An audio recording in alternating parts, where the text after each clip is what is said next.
তোমরা যারা এখন নামাজ পড়ছো না, সওম রাখছো না, হারাম কাজে লিপ্ত আছো, হারাম খাচ্ছ এবং জেনায়, পর্নে, মাদকে লিপ্ত আছো, অহেতুক সময় নষ্ট করছো, দিনের কোনো ফিকির নাই, আল্লাহ পাক কিন্তু সবকিছু দেখছেন, আল্লাহ পাক কিন্তু সবকিছু শুনছেন, আল্লাহ রাব্বুল আলামিন সুযোগ দিচ্ছেন, সময় দিচ্ছেন, তাই বলে কিন্তু আল্লাহ পাক ছেড়ে দিবেন না কখনো।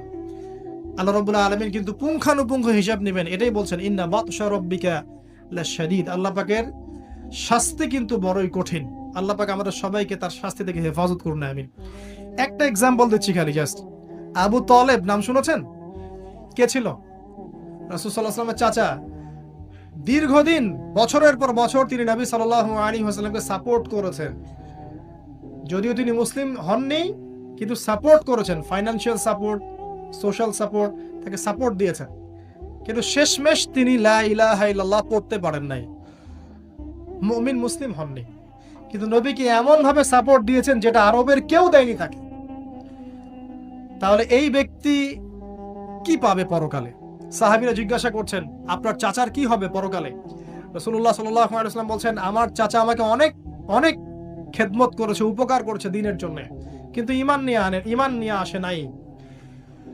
যদি সে ঈমান নিয়ে আসতো, আমি তার প্রতি সুপারিশ করতাম।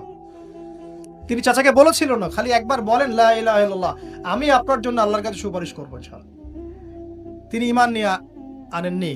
এই কারণে জাহান্নামের সবচেয়ে নিম্নতর শাস্তি তাকে দেওয়া হবে। সেটা কি? তাকে আগুনের এক জোড়া জুতা পরিয়ে দেওয়া হবে। আগুনের এক জোড়া জুতা। এই আগুনের এক জোড়া জুতাতেই নাউজুবিল্লাহ তার মাথার যে মগজ, এই মগজটা টকবক করে ফুটতে থাকবে। ইন্না বাতশা রাব্বিকা লাশাদীদ কিভাবে বুঝাবো? এটা হলো আবু তালেবের ব্যাপার। তাহলে যারা এখন প্রকাশ্যে ইসলামের এগেইনস্টে কথা বলছে, কাজ করছে, সুন্নতের খেলাফ কাজ করছে, আমরা নামাজ পড়ছি না, সুদ খাচ্ছি, ঘুষ খাচ্ছি, দুর্নীতি করছি, আমাদের কি হবে?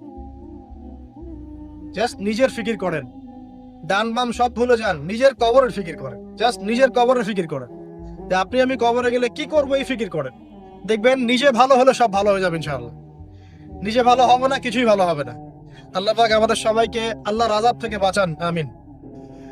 আল্লাহ রাব্বুল আলামিন পবিত্র কুরআনুল কারীমের 85 নম্বর সূরা, সূরাতুল বুরুজ এর 1 নম্বর আয়াতে বলছেন, বিসমিল্লাহির রহমানির রহিম, ওয়াস সামাই যাতিল বুরুজ। আল্লাহ সুবহানাহু ওয়া তাআলা বলছেন, আকাশের কসম, এই আকাশের কসম যে আকাশের মধ্যে